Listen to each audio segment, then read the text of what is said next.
ఏపీలో వైసీపీ స్థానిక శంఖారావం పూరించింది. అందరి అంచనాల్ని తలకిందులు చేస్తూ అధినేత జగన్ పోటీ చేయాల్సిందేనని నేతలకు క్యాడర్కు హుకుం జారీ చేశారు.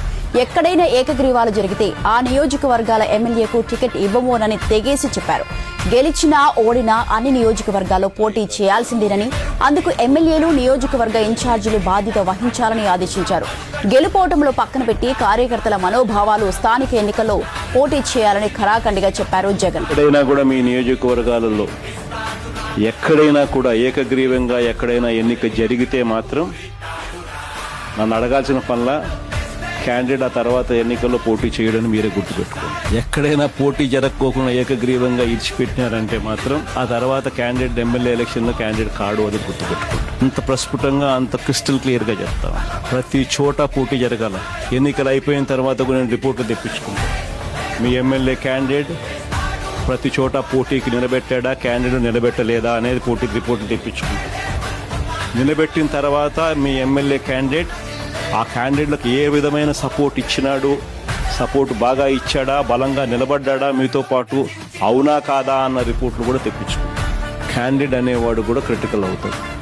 అక్కడ మనము ఎటువంటి భావోద్వేగాలకు పోవడము, ఎటువంటి ఈగోకు మనం పోకుండా అందరినీ కలుపుకొని పోయే విధంగా మనం కూడా ఉండాలి అనేది ప్రతి ఒక్కరు గుర్తుపెట్టుకోవాలి.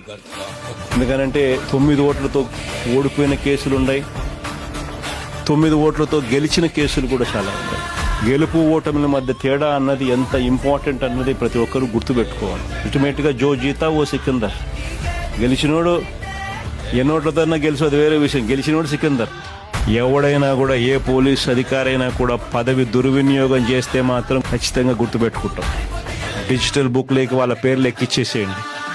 ఆ తర్వాత మన ప్రభుత్వం వచ్చిన తర్వాత అన్యాయం చేసిన అధికారి ఎక్కడ ఉన్నా కూడా ఖచ్చితంగా శిక్ష పడేట్టుగా చేస్తామని మాత్రం ఖచ్చితంగా చెప్తాం. ఈ మెసేజ్ ప్రతి అన్యాయం చేసే పోలీసు వాళ్ళకు కూడా ఖచ్చితంగా పంపించండి. ప్రతి పోలీసు వాళ్ళకు కూడా రిక్వెస్ట్ చేయండి, అన్యాయం చేయొద్దండి, న్యాయంగా ధర్మంగా జరిగించండి. అలా కాదు మేము అన్యాయమే చేస్తాము అని అంటే మాత్రం ఇప్పుడు మీ టైం అని అనుకుంటున్నారు, వచ్చేది మా టైము.